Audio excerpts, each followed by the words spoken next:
On a cold winter night in Madrid, a little girl with nothing but a handful of coins dared to whisper, "Sir, today is my birthday." She wasn't asking for presents, only the chance to blow out a candle. What she never expected was that a millionaire, seated just a few tables away, would hear those words and decide to change her life forever. Stay with me, friends, because this story will warm your heart in ways you cannot imagine. And before we begin, I want to send you my best wishes for peace and joy. Tell me, what country are you listening from? And what time is it there right now? Nathaniel Hayes had everything money could buy except someone to share dinner with. The penthouse lights glowed against the Boston skyline, casting a sheen of wealth across the Charles River. But inside, the rooms were too quiet. Nathaniel unlocked the glass door to his balcony and stepped out, his breath fogging instantly in the December air. The city hummed below him, car horns and distant sirens bouncing off the brownstones of Back Bay. But none of it reached him in the way it once had. Success was supposed to sound like applause, not this muffled emptiness. He closed the door again, moving past the polished mahogany table where unopened letters from charities and gala invitations sat untouched. His kitchen counters gleamed, yet no pots or pans bore the memory of a family meal. On the living room wall hung a single-framed photograph from his college years, 4 friends grinning, arms slung over shoulders, a young man and woman standing close enough that the memory of warmth still clung to the paper. Nathaniel had never taken it down, though sometimes he wondered why. He would glance at her face, Lydia's smile, and then deliberately look away, as if afraid the photograph might accuse him of something. He loosened his tie and flicked on the television. The evening news filled the air with reports of snowfall warnings and holiday traffic. Anchors spoke brightly about Christmas sales in downtown Boston, but the cheer slid right off him. He muted the volume and let the images flash without sound.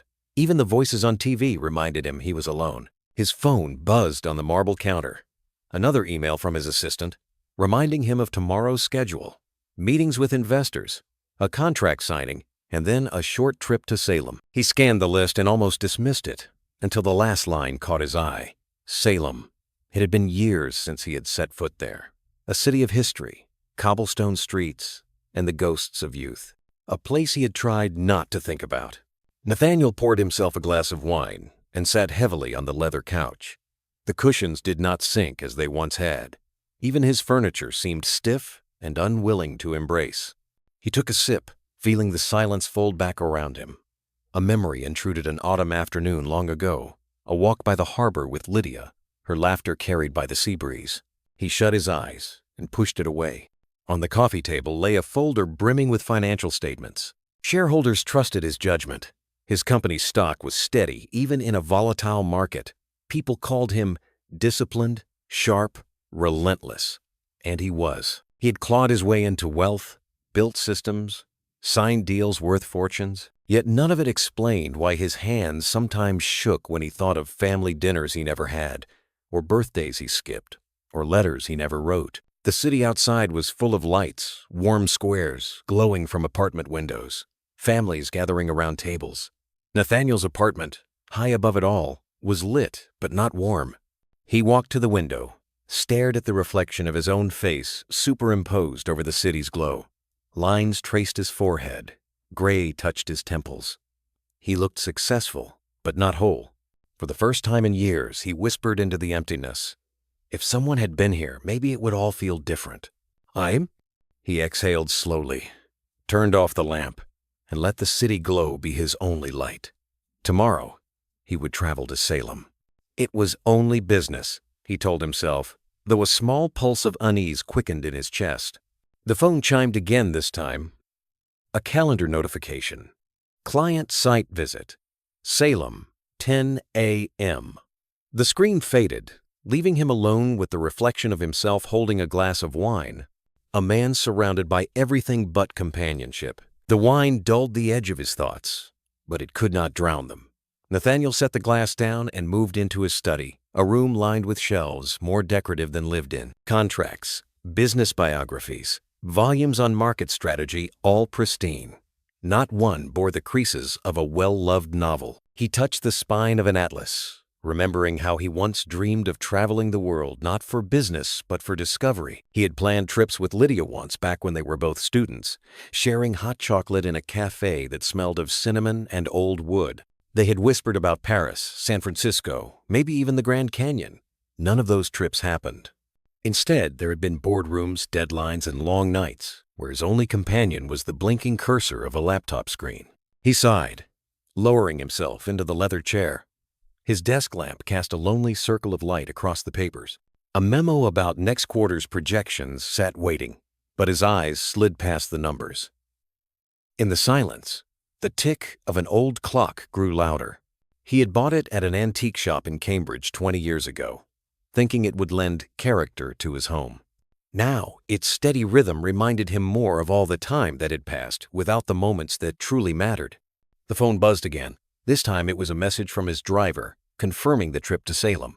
10 in the morning, car waiting downstairs. Salem, a practical errand, a client site, a factory floor walkthrough. That was the story on paper. But the name of the town pressed against old memories. He remembered the smell of the harbor, the autumn fairs, Lydia's laughter as she ran ahead of him on cobblestone streets. He hadn't let himself think of her in years, but the photograph on his wall had other ideas.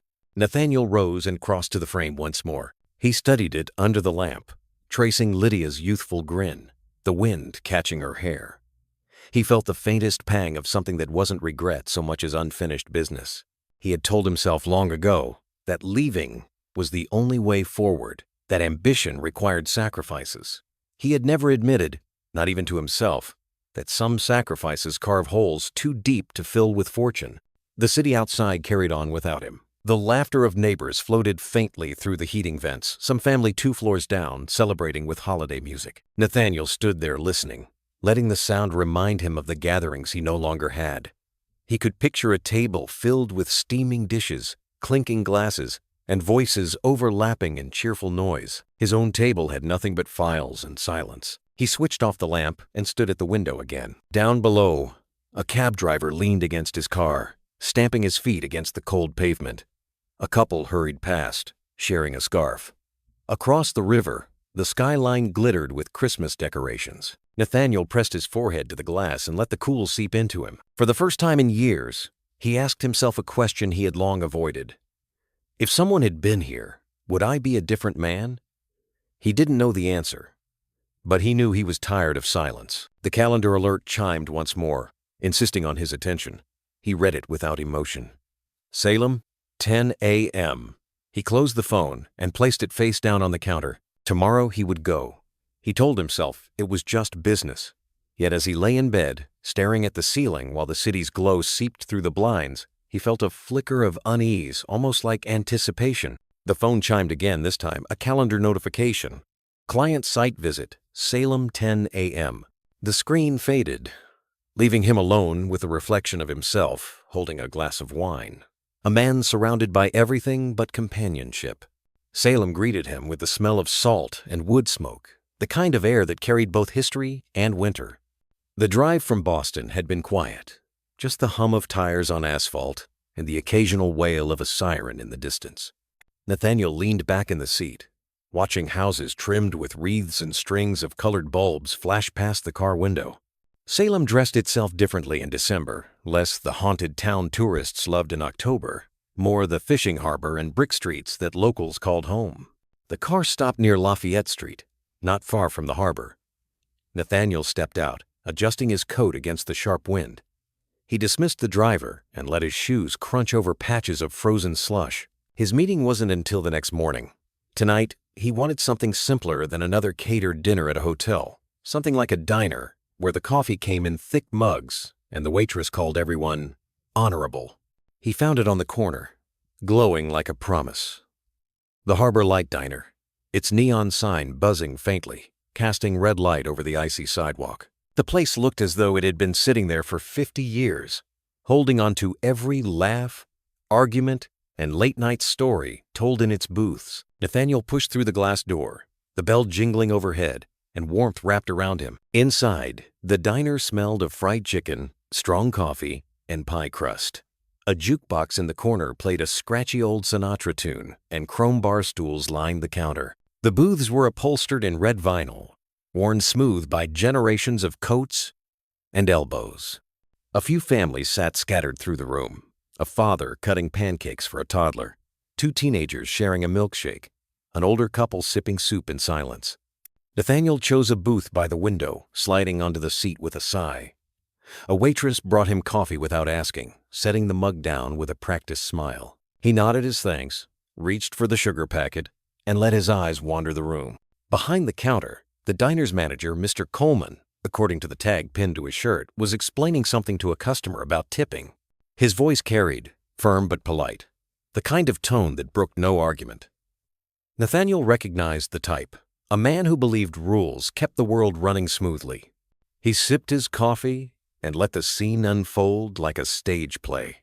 The door chimed again. Cold air rushed in as two figures stepped inside a woman and a young girl, cheeks flushed pink from the wind. The girl pressed her mittens together and blew warm breath into them, while the woman shook snowflakes from her coat. Nathaniel didn't look up right away, but something about the girl's excitement pulled his gaze. They moved toward the counter, the girl tugging eagerly at her mother's sleeve. Her small boots squeaked against the linoleum floor. She stopped suddenly, face pressed close to the glass display where slices of pie and cupcakes sat under warm lights. Nathaniel watched as her eyes widened at a single cupcake crowned with a swirl of frosting and a sprinkle of colored sugar. Her mother leaned down, whispering something, but the girl only nodded vigorously. Nathaniel caught the sound of her voice high, soft, but determined. She was clutching a handful of coins, holding them as though they might be enough to buy a dream. Nathaniel looked back at his coffee, steadying his breath. Something about the pair stirred an old echo in him, though he couldn't place why. The mother's voice floated across the diner, carrying a weariness that made him straighten. When he finally turned his head for a clearer look, his chest tightened. The years fell away in an instant, and he knew that face, even with lines time had carved, even with the weariness in her eyes. Lydia. The name echoed inside him like a bell struck after years of silence. Lydia Carter. She hadn't changed in the way that mattered. Her presence still bent the air around her, even here, in a small-town diner with a draft under the door. Her coat was simple, her shoes scuffed, yet she carried herself with the same stubborn dignity he remembered from college days. Nathaniel's hand tightened around his coffee mug. He lowered it carefully, as though sudden movement might shatter the fragile moment. He leaned back, trying to appear like just another customer, but his eyes refused to leave her. She guided the little girl toward the counter, speaking low, her tone equal parts patience and fatigue. The manager, Mr. Coleman, leaned forward to listen. Nathaniel caught the gist of the exchange. The girl wanted the cupcake in the display. She clutched her small pile of coins as if they were treasure. Coleman shook his head gently, explaining something about prices, rules, not enough. The girl's shoulders slumped, though her eyes stayed locked on the frosting and sprinkles. Lydia touched her daughter's back, murmuring, "Come on, sweetheart. Maybe another time." The girl hesitated, her lips pressing tight. She glanced once more at the cupcake, then let her mother guide her toward an empty booth. Nathaniel watched, heart stirring with a strange mixture of recognition and ache. The girl slid into the booth, mittens still on, and began rubbing foggy shapes into the window glass. Lydia sat across from her, shoulders sagging as she set the coins aside. The waitress approached with menus, but Lydia shook her head quickly. "Just water." Nathaniel could hear the firmness in her voice, the tone of someone guarding pride, unwilling to accept pity.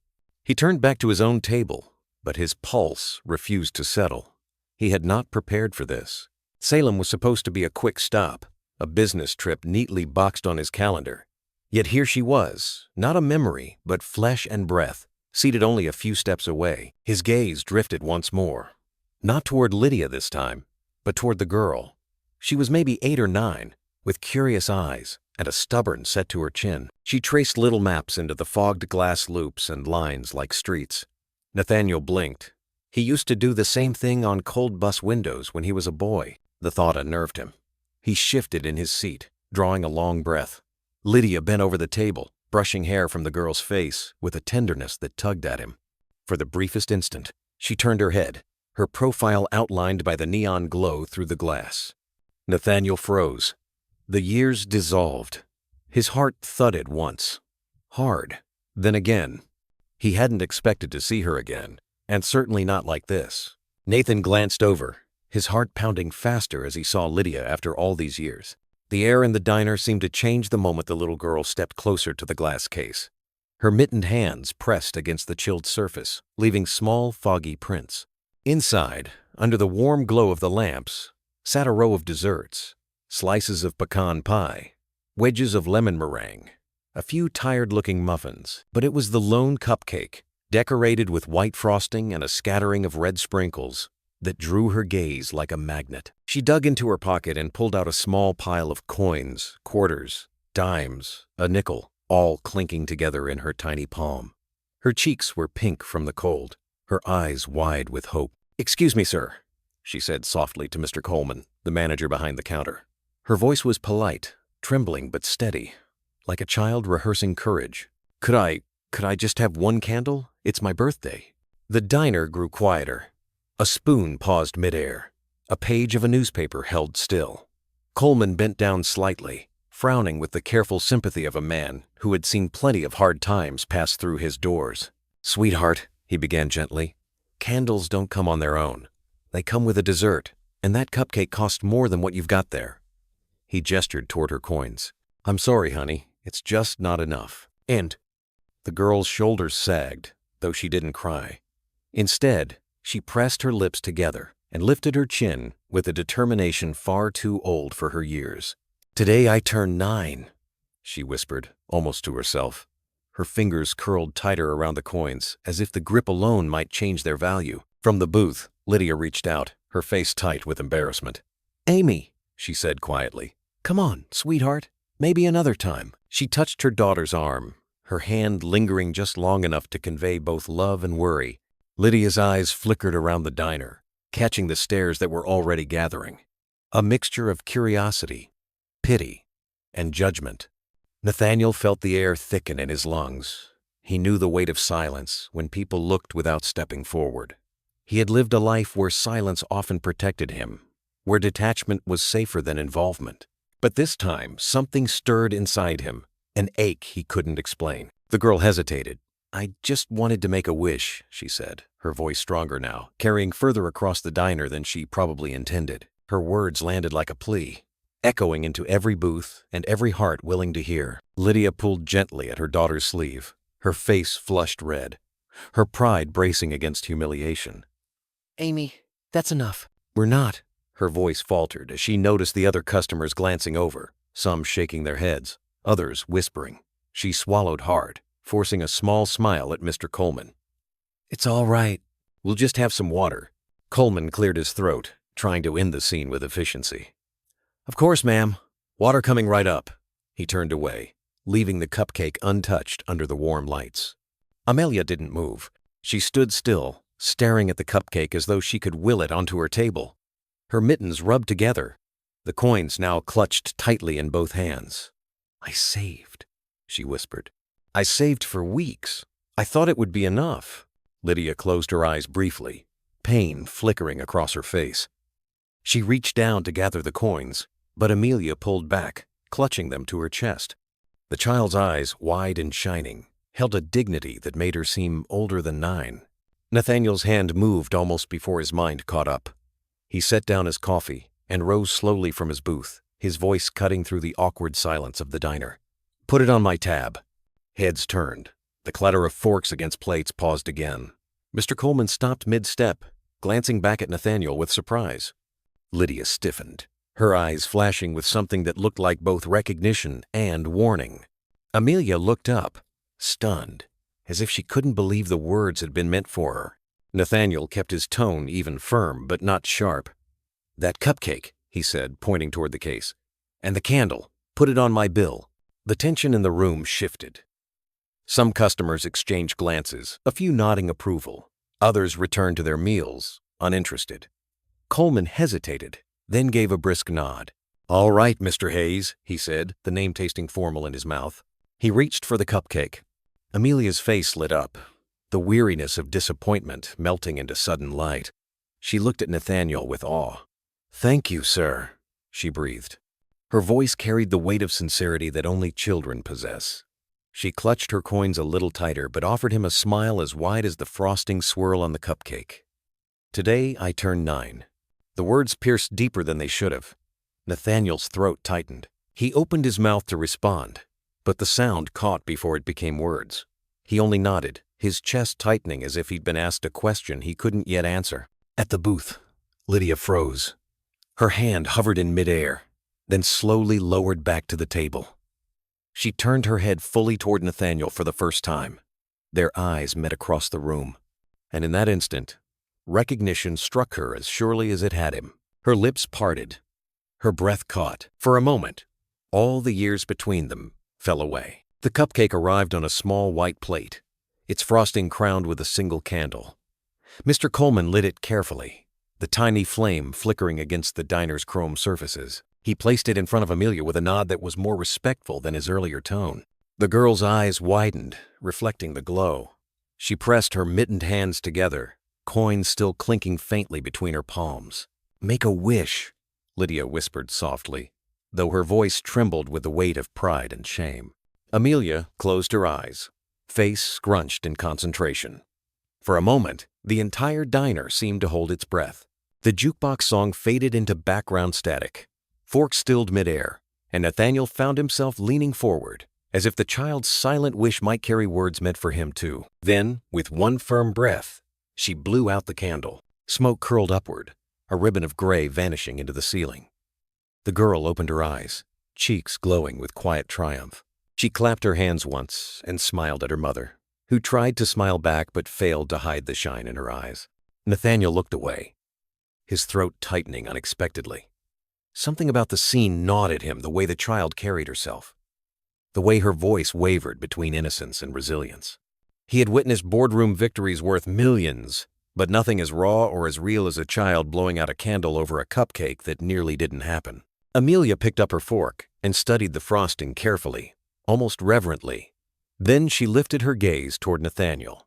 "Sir," she said with a seriousness beyond her years, "I hope you have wishes too." The words struck him harder than he expected. Wishes. Once, he had plenty. Now he lived on deals and strategies, not dreams. He nodded slowly, unsure if his voice would carry steady. "Thank you," he managed. "Maybe I do." At the booth, Lydia shifted uncomfortably. She placed a hand on her daughter's wrist, trying to guide her attention back to the plate. But Amelia wasn't finished. She leaned a little toward Nathaniel, her voice quiet but clear.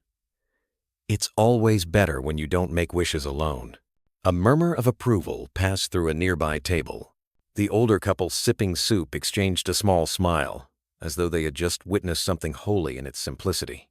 Nathaniel's jaw tightened, his mind whirring faster than he liked. The girl's words carried a weight they couldn't possibly understand, yet they lodged deep, refusing to leave.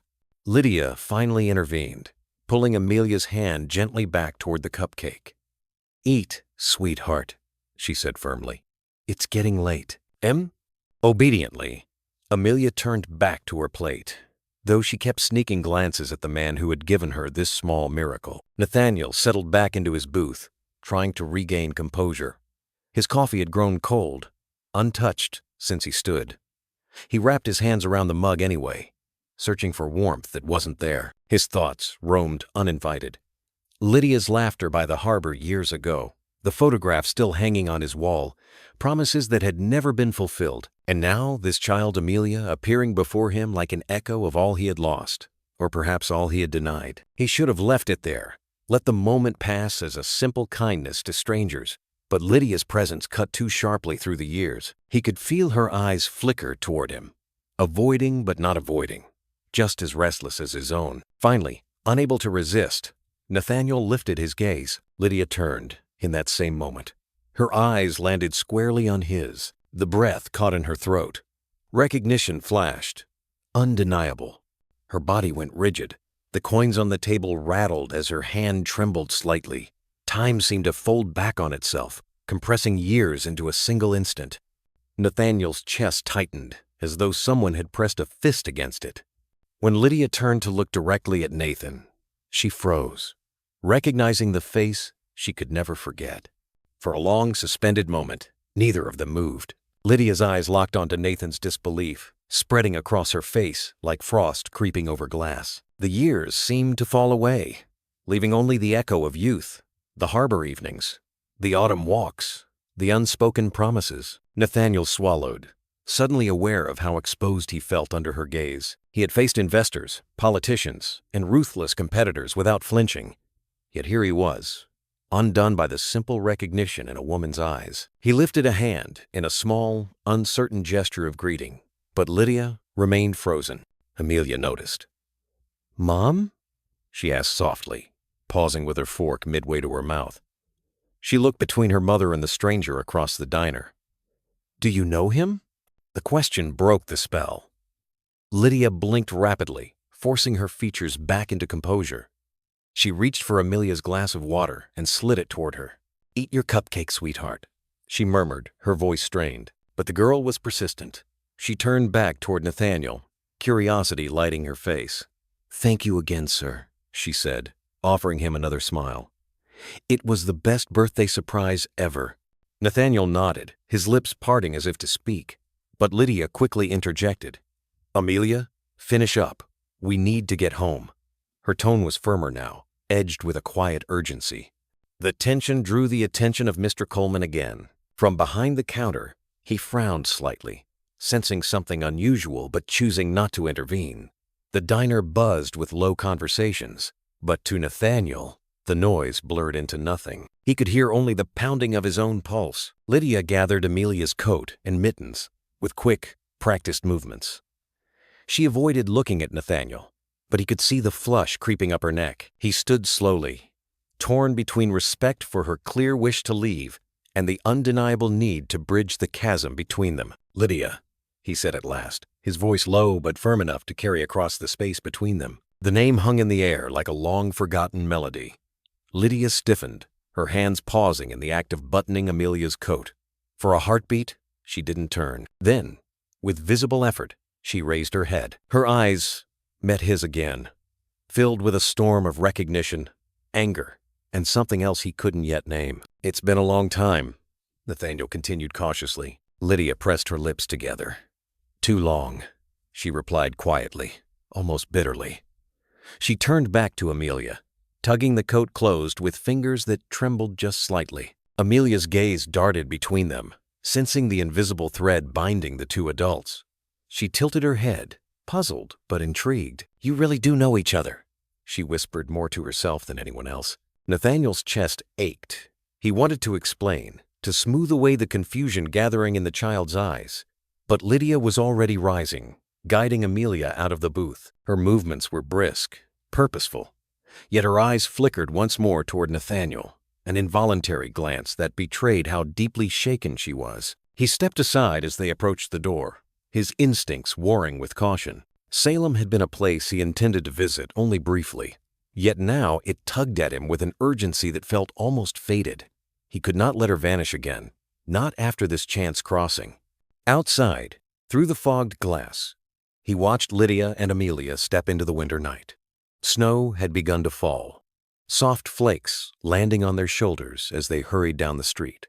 Amelia turned once, catching sight of him through the window, and offered a small, innocent wave. Nathaniel raised his hand automatically, a gesture that felt both fragile and monumental. He stood motionless for several minutes after they disappeared from view, the bell over the diner's door still echoing faintly in his ears. Nathaniel settled back into his booth, but the coffee in front of him had turned cold, untouched since the moment Lydia entered. He tried to gather his thoughts, but they scattered like loose papers in a draft. He replayed the look in her eyes, sharp, wounded, and unwilling to forgive. It had been decades, yet the weight of unfinished words between them was heavier than ever. When the waitress returned to check on him, he barely registered her voice. "Refill, hon?" she asked, but he shook his head absently. His mind wasn't in the diner anymore. It was following Lydia and Amelia into the night, down the snowy streets of Salem. The clock above the counter ticked past 9. Nathaniel finally slid out of the booth, dropping a 20 on the table even though his bill was less than half that. He pushed open the door, the bell jingling overhead again, and was met by a gust of cold air sharp enough to sting his lungs. The street was quieter now. Snow fell more heavily, muting the sound of passing cars and wrapping the town in a soft hush. Christmas lights blinked from shop windows, their colors reflecting off the slick pavement. Nathaniel tightened his coat around him and scanned the sidewalks. At first, he thought he'd lost them. Then, near the corner by a bakery closed for the night, he saw Lydia bending down to adjust Amelia's scarf. The child laughed as Lydia brushed snow from her hair, and the sound carried across the street like a spark of warmth in the cold. Nathaniel hesitated. He wasn't sure what he would say if he caught up to them. Apologies felt too shallow. Explanations too late. Yet something stronger than fear propelled him forward.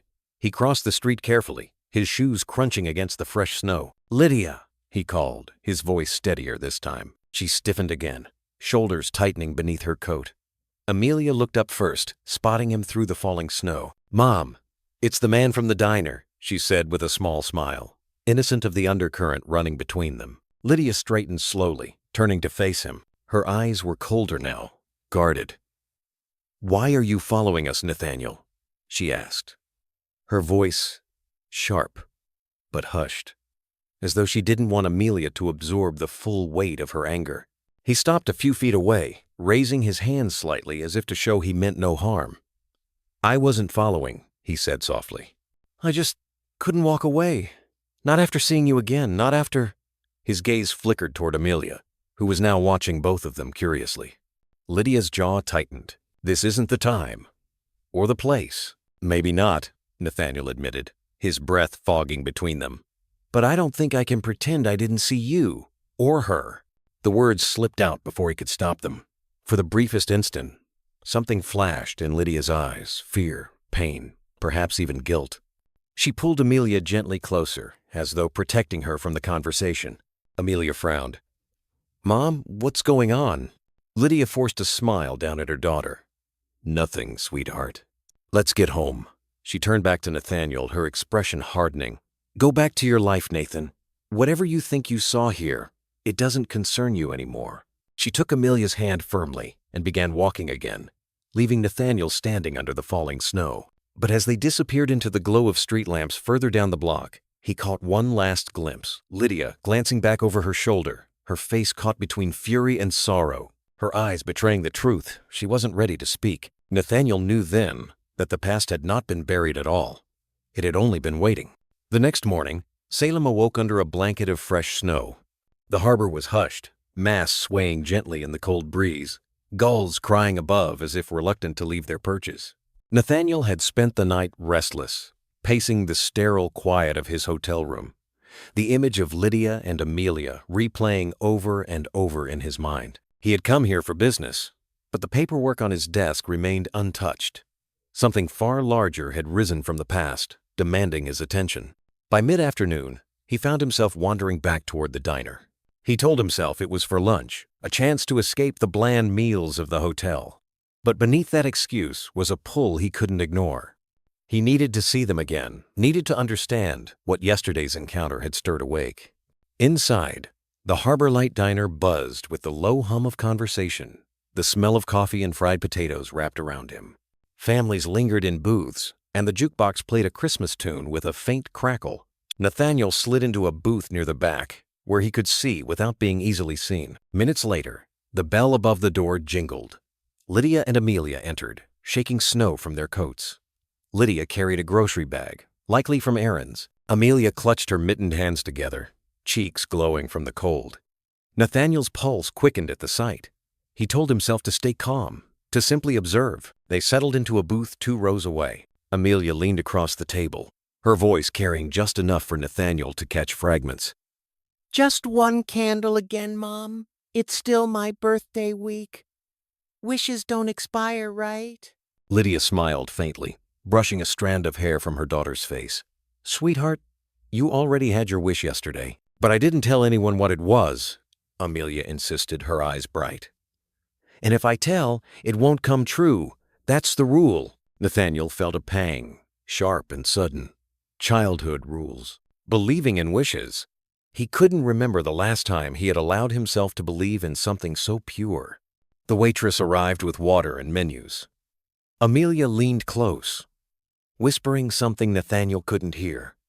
Lydia shook her head with a patient sigh, her expression caught between amusement and fatigue. Then, As if sensing an audience beyond her mother, Amelia turned slightly in her seat, her gaze landing in Nathaniel's direction. Her eyes widened in recognition, and she offered him the same bright, innocent smile as before. She didn't wave this time, she only spoke, her voice carrying clear enough to reach him. "I wished for a dad." The words landed like a thunderclap. Conversations around the diner continued, oblivious to the quake in Nathaniel's chest. He froze, his breath caught, his eyes locked on the child who now looked at him with unshaken sincerity. For a second, he wasn't sure if she meant him specifically or if it was simply the kind of wish any child without a father might make. Lydia's face drained of color. "Amelia," she said sharply, though her voice wavered. "That's not something you shout across a diner." "But it's true," the girl replied, lowering her tone but keeping her gaze fixed on Nathaniel. "That's what I wished for. A dad who sits with us. A dad who listens.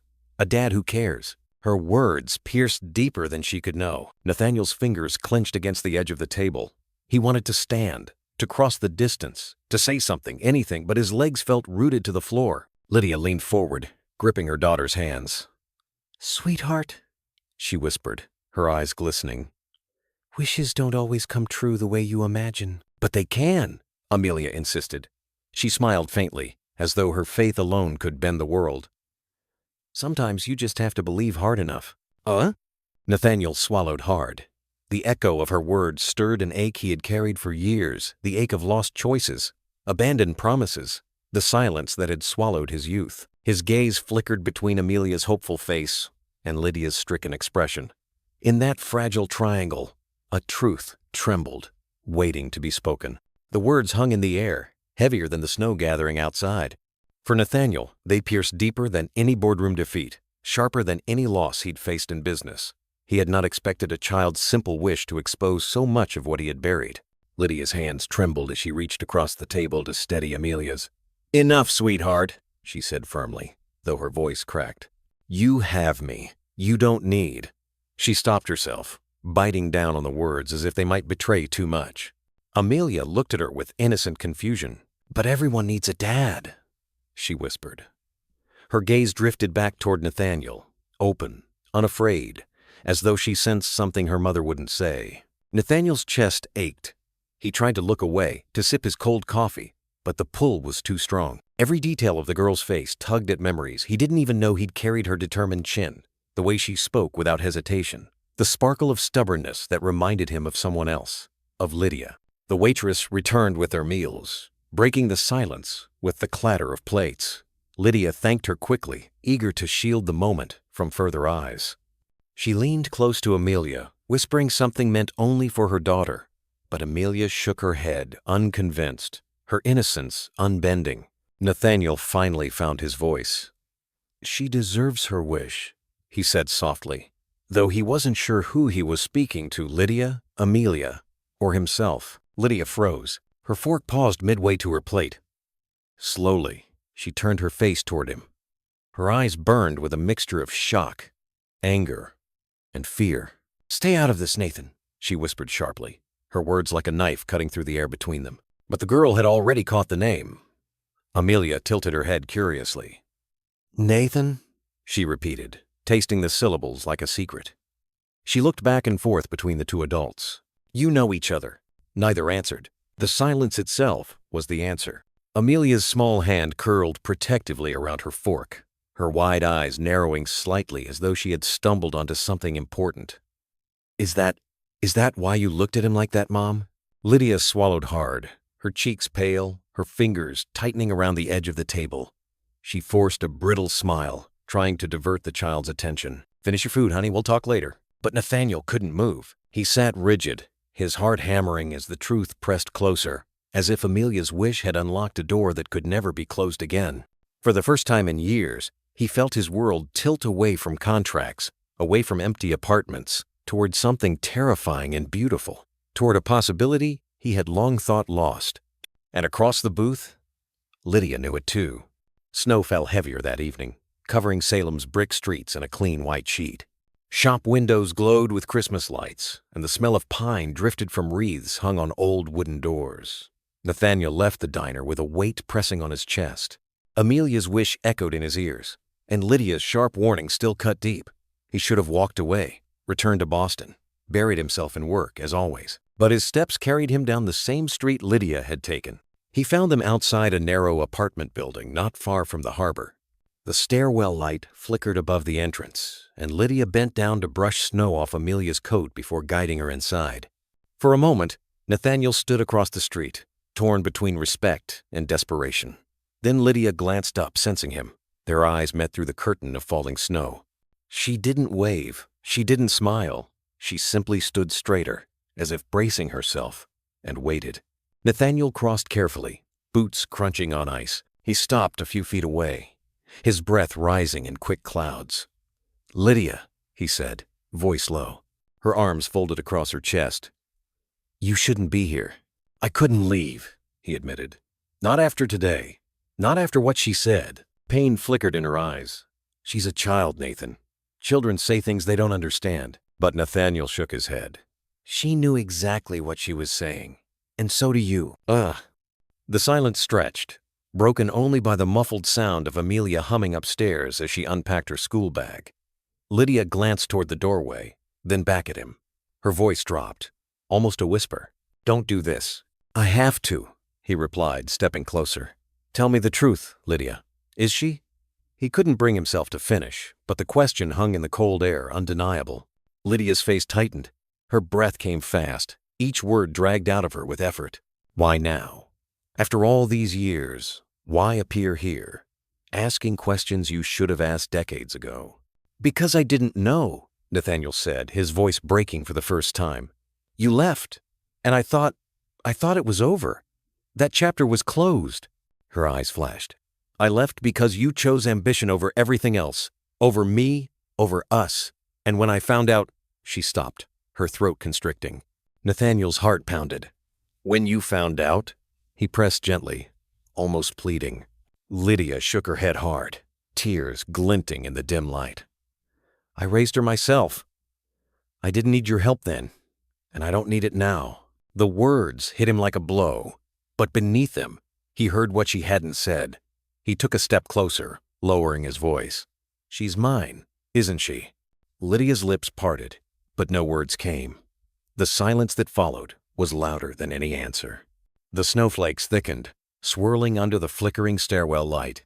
Lydia turned her face away, as if the storm itself could shield her from the question she could no longer avoid. Nathaniel stood still, his breath uneven, waiting for the words that might change everything he thought he knew about his life. At last, Lydia exhaled sharply, her shoulders trembling. "Yes," she whispered, her voice raw. "She's yours." The world tilted. Nathaniel's knees felt weak, his gloved hands curling into fists at his sides. The words he had longed for and dreaded in equal measure now rang in his ears, undeniable. He searched Lydia's face, but she refused to meet his eyes, her jaw set in a fragile mask of defiance. "How long?" His voice was hoarse. "Since the beginning," she said. Her chin lifted, proud, even in confession. "I found out after you left, after you chose your empire over me. I wasn't going to beg you to stay. I wasn't going to let my child grow up feeling like she was second to your ambition." Nathaniel flinched. The truth cut deeper than any accusation could. "You should have told me," he murmured. Lydia's eyes finally met his, blazing. "And what then? You were in New York, closing deals, chasing contracts. Do you think you would have come back? Do you think you would have traded your boardrooms for diapers and midnight feedings?" He opened his mouth, but no answer came. In the silence, his guilt was answer enough. From upstairs came the sound of Amelia's laughter, clear and bright, untouched by the storm raging between the adults. Nathaniel looked up instinctively, as though the sound alone tethered him to something real for the first time in years. "She deserves to know," he said at last, his voice steadier. "She deserves the truth." Lydia shook her head fiercely. "She deserves stability. She deserves love without conditions. I won't let you walk in now and turn her world upside down just because you finally feel guilty." "I don't just feel guilty," Nathaniel said, stepping closer. His eyes glistened with the admission. "I feel like I've wasted years that could have been hers. Years I can't get back. But if there's a chance, any chance to be part of her life now, I can't walk away." The words broke something in Lydia. Her face crumpled, the steel in her voice cracking under the weight of years carried alone. A single tear slipped free, trailing down her cheek. She turned quickly, wiping it away before it could freeze in the cold. "This changes nothing," she whispered, though the conviction had drained from her tone. But both of them knew it changed everything. Nathaniel took another step, close enough now that he could see the exhaustion etched into her features. "Please," he said quietly, almost a plea. "Don't shut me out. Not this time." Lydia drew a sharp breath, torn between fury and the ache of memories that refused to die. She shook her head, unable to speak. The stairwell door creaked open above them. Amelia leaned over the railing, her mittened hands gripping the metal bars. "Mom, who are you talking to?" she called, her voice bright with curiosity. Lydia froze, her back stiffening. Nathaniel looked up, his heart lurching as the girl's wide eyes landed on him again. And in that fragile, suspended moment, the truth stood between them all, unspoken for the child, undeniable for the adults. The night after the revelation, Nathaniel barely slept. Back in his sterile hotel room, the sheets felt cold, no matter how tightly he pulled them, the silence too loud to bear. He stared at the ceiling until dawn, the sound of Amelia's laughter still echoing in his head, colliding with Lydia's raw confession, "She's yours." By morning, he made a decision. He could no longer hover on the edges of their lives. If there was even a chance of being part of Amelia's world, he would have to prove it, not with money, not with grand gestures, but with presence, with patience, with humility. So he stayed in Salem. He canceled meetings, shifted appointments, instructed his assistant to hold calls. For once in his career, the empire could wait. That afternoon, Nathaniel found himself walking toward the neighborhood park, following the sound of children's voices carried on the winter wind. Salem Common was blanketed in snow, its wide lawns transformed into makeshift sledding hills. Families clustered around thermoses of cocoa, dogs chased each other, and Christmas wreaths hung from the old iron gates. And there they were, Lydia seated on a bench, wrapped in her wool coat, watching Amelia tug a sled up a small hill. Her cheeks were pink, her laugh clear as she toppled into the snow with another child. Lydia's eyes softened as she watched, but the weariness was still there, etched deep. Nathaniel hesitated at the gate. He could have turned back, but instead, he stepped onto the snow-crusted path, his breath fogging in the sharp air. Lydia noticed first. Her jaw tightened, and she rose to her feet. "You shouldn't be here," she said when he drew close, her voice low, clipped. "I'm not here to cause trouble," he replied gently. I needed to see her, to see both of you." Before Lydia could respond, Amelia spotted him. Her eyes lit up, and she waved enthusiastically. "It's you! The man from the diner!" She dropped the sled and ran toward him, boots crunching in the snow. Nathaniel crouched instinctively, and when she stopped in front of him, breathless and smiling, he felt his heart swell with something he hadn't allowed himself to feel in years. "Hi again," Amelia said brightly. "Are you following us?" He smiled faintly. "Not exactly. Just passing through." She studied him with a seriousness that startled him. "You don't look like someone who just passes through," she said. Then her expression softened. "Did you bring a sled?" He chuckled, shaking his head. "No, I didn't. But I can cheer you on." Amelia's grin widened. She grabbed his gloved hand without hesitation, tugging him toward the hill. "Come on. You have to watch me go down. I'm the fastest." Nathaniel let himself be pulled, glancing at Lydia over Amelia's head. Lydia's expression was conflicted anger, battling with something she didn't want to name. But she didn't stop her daughter. She only followed slowly, arms folded, eyes wary. At the hilltop, Amelia plopped onto the sled, gripping the rope with mittened hands. "Ready?" she called. Nathaniel nodded, a rare smile tugging at his mouth. "Ready." "Oh." She pushed off, flying down the slope with a squeal of delight. Snow sprayed up around her boots as she landed in a heap at the bottom, laughing so hard she couldn't stand right away. Nathaniel laughed too, the sound rusty but real. When Amelia trudged back up, she announced proudly, "See? Fastest." Then she tilted her head at him. "You laughed." "I guess I did," he admitted. She squinted at him thoughtfully, then said, "You should do that more often. It makes you look nicer." "I?" Nathaniel blinked, caught off guard. He opened his mouth, but no words came. Children had a way of slicing straight to the truth. Behind them, Lydia spoke for the first time since the bench. "Amelia, don't run off too far." Her tone was firm, but her eyes lingered on Nathaniel, measuring, uncertain. Amelia tugged Nathaniel's hand again. "Stay and watch me, okay?" And for the first time, Nathaniel realized he couldn't imagine saying no. Amelia raced up and down the hill, her laughter echoing through the park. Each time she reached the bottom, she looked immediately toward Nathaniel, making sure he was still watching. Each time, he clapped or called out encouragement, his voice stronger, less guarded than before. Lydia stood a little distance away, her arms folded tightly, but she couldn't mask the way her gaze flickered between them, between her daughter's joy and the man she had once loved. When Amelia finally tired, she plopped into the snow beside Nathaniel, cheeks glowing red, strands of hair sticking out from under her knit hat. She leaned back on her mittened hands and sighed happily. That was the best. It's always better when someone's watching. Nathaniel crouched beside her, brushing snow gently off her coat sleeve. "Everyone deserves to be seen," he said softly, almost to himself. Amelia tilted her head, studying him with those wide, curious eyes. "You talk like you know me," she said. For a moment, Nathaniel froze. His throat tightened. "Maybe I'd like to," he answered carefully. The child considered this, then nodded as though it were the most natural agreement in the world. She reached into her coat pocket and pulled out a crumpled piece of paper. Smoothing it against her knees, she revealed a quick drawing, 3 stick figures holding hands under a crooked Christmas tree. She pointed. "That's me. That's Mom. And that's someone I left blank." Her eyes lifted to him. "I was saving it." Nathaniel's chest ached. He wanted to ask why, wanted to explain everything, but words failed. He simply nodded, his eyes damp against the sting of cold air. Lydia approached then, her steps crunching in the snow.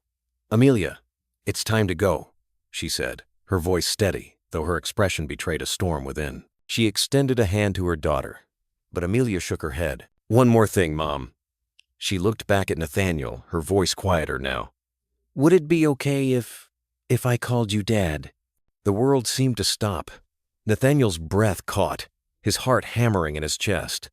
He searched Lydia's face, but she stood frozen, torn between protest and silence. His voice trembled when he finally spoke. "Only if you want to, Amelia. Only if it feels right." The girl smiled shyly, then whispered, "Dad." The single word unraveled him. Years of silence, ambition, and solitude collapsed under the weight of that fragile syllable. He closed his eyes briefly, a tear slipping free before he could stop it. Lydia's lips parted, her face pale with shock and something deeper fear perhaps, but also the faintest glimmer of recognition. She saw the bond forming in front of her, one she had fought so long to keep sealed away. Amelia beamed, her hand slipping into his. "See, Mom, wishes do come in true. Christmas Eve settled over Salem like a quilt of light and song. The harbor twinkled with strings of bulbs, carolers gathered on corners, and the scent of pine and wood smoke drifted from every doorway. Snow muffled the brick streets, and families hurried past with arms full of gifts, laughter trailing in their wake. Inside Lydia's apartment, the warmth contrasted sharply with the biting cold outside. A modest tree stood in the corner, decorated with paper ornaments Amelia had made at school, cut-out stars, crooked candy canes, and one angel fashioned from construction paper and glitter. A single strand of colored lights blinked unevenly, casting the room in a soft glow. On the table, a simple meal simmered, stew bubbling in a pot, fresh rolls from the bakery down the street, and a pie cooling near the window. Lydia moved around the small kitchen, humming quietly, trying to steady her nerves. Tonight wasn't like other nights. Tonight, Nathaniel had been invited. The decision hadn't come easily. She had resisted, fought against every instinct that told her to keep the past locked away. But Amelia's joy had been undeniable. The little girl had begged, insisted, argued with the innocent persistence only a child could muster. "Please, Mom, it's Christmas. He should be here." And so Lydia had relented, though her heart still trembled with uncertainty. Nathaniel arrived just after dusk, carrying nothing more than a loaf of bread and a hesitant smile. He had dressed plainly, no tailored suit, no polished shoes, just a gray sweater, worn leather gloves, and an expression that betrayed both hope and fear. Amelia bounded to the door before Lydia could stop her. "You came!" she cried, flinging her arms around his waist. Nathaniel knelt to return the embrace, holding her with a gentleness that surprised even him. "I wouldn't miss it," he said softly. Lydia stood back, watching them, arms folded though not as tightly as before. "Come in," she said at last. The evening unfolded in cautious steps. They sat together at the table, Amelia chattering about her school play, her friends, the gift she hoped Santa might bring. Nathaniel listened intently, nodding, laughing in the right places. His eyes never strayed far from her, as though memorizing every word. Lydia ate quietly, observing. She noticed the way Nathaniel leaned in when Amelia spoke, the way his hand twitched as though resisting the urge to reach out, the way his smile carried both joy and sorrow. After dinner, Amelia disappeared into her room and returned with a folded piece of paper. She handed it to Nathaniel with shy ceremony. "I made this for you," she said. He unfolded it carefully. Inside was a drawing of 3 figures standing under a Christmas tree. One was labeled me, the other Mom, and the last simply Dad. Nathaniel's throat closed. He blinked rapidly, fighting back tears. "It's beautiful," he whispered. Amelia grinned. "It's our family now." Lydia's eyes softened, her defenses faltering as she watched. The sight of her daughter's happiness tugged at places in her heart she had long kept locked. For the first time in years, she allowed herself to imagine a future that wasn't defined by absence. Nathaniel looked across the table at her, his voice quiet but steady. "I know I can't erase the past. I can't give back the years you carried alone. But if you'll let me, I want to be here now. For her. For you." The words hung in the air, fragile but sincere. Lydia didn't answer right away. Instead, she reached out and rested her hand lightly over Amelia's, who beamed between them, unaware of the storm her wish had stirred and calmed all at once. The next morning dawned crisp and clear, sunlight sparkling on the snow like scattered diamonds. Amelia woke first, as children always do on Christmas, her excitement filling the apartment before the day had fully begun. She tugged on her boots and coat, insisting they go see the lights and decorations at the Common before breakfast. Lydia hesitated, but Nathaniel offered quietly, "I'll come too, just to walk." His voice carried no demand, only a hope. So the 3 of them set out together, bundled against the cold, their breath rising in little clouds as they walked down the snowy sidewalks. The city seemed quieter that morning, as if pausing to listen. Boston Common was alive with holiday cheer. Families gathered around the great Christmas tree, its branches heavy with ornaments and glowing bulbs. Children skated on the frog pond, their laughter carrying through the air. Bells from a nearby church chimed softly, mingling with the sound of carolers. Amelia darted ahead, her scarf trailing behind her as she spun in the snow. She turned back, her face flushed with joy. "Come on, Mom! Come on, Dad!" The words slipped out so naturally, it stunned them both. Lydia's eyes widened, her breath catching. Nathaniel froze, then looked at Lydia, waiting for her to pull Amelia back, to correct her. But she didn't. Instead, Lydia's gaze softened. She looked at Amelia twirling in the snow, at Nathaniel standing there with his heart laid bare, and something inside her finally yielded. The years of anger, of solitude, of guarding her heart so fiercely they melted under the warmth of a child's belief. She stepped closer to Nathaniel, her voice low but steady. "If you mean what you said last night, if you're really here for her, not just for a season, not just until the guilt fades, then maybe we can try." Nathaniel's chest tightened. He wanted to promise everything, to swear he'd never falter. But he kept it simple. "I'm here, and I'm not leaving again." Lydia searched his face, and for the first time, she believed him. Amelia bounded back, grabbing both their hands, pulling them together. "See? I told you wishes come true." She swung their arms playfully, her laughter ringing out like music. As the church bells tolled across the Common, the 3 of them stood there hand in hand, framed by the towering Christmas tree and the glow of morning light. For Nathaniel, it was not just a holiday, not just a reunion, it was the beginning of a life rebuilt, not on ambition, but on forgiveness and love. And for Lydia, It was the first step toward laying down the burden she had carried alone for so long. The snow kept falling softly, a quiet benediction over the city. Strangers passed by, unaware they were witnessing the birth of a new family. Nathaniel squeezed Amelia's hand, then Lydia's. "Merry Christmas," he said simply. Lydia smiled, the years of distance finally collapsing into the warmth of the moment. Merry Christmas. Together, they walked forward into the day, three figures, once broken apart, now bound by something stronger than regret. A promise that the past, though heavy, could give way to a future filled with light. As the story draws to a close, what lingers most is not the snow that fell over Salem, nor the tree lights shimmering on Boston Common, but the quiet courage of three souls daring to believe in second chances. Nathaniel, once wrapped in the armor of success, learned that redemption isn't found in offices with panoramic views, but in the steady warmth of a child's hand. Lydia, who had carried years of disappointment alone, discovered that forgiveness can be both the hardest and the most freeing gift we give. And Amelia, innocent, stubborn, and full of wonder, showed them both that love, when given without condition, has the power to rebuild what once seemed lost. Perhaps you, listening now, know the sting of regrets that never fully fade. Maybe you have walked through seasons where ambition spoke louder than affection, or where silence grew between you and someone you once held dear. This tale reminds us that it is never too late to reach back across the years. Never too late to sit down at a simple table and say the words left unsaid. If Nathaniel could step out of his solitude and learn to be present, maybe we too can find the courage to pick up the phone, knock on the door, or simply say, "I'm here now." The lesson is simple, yet profound.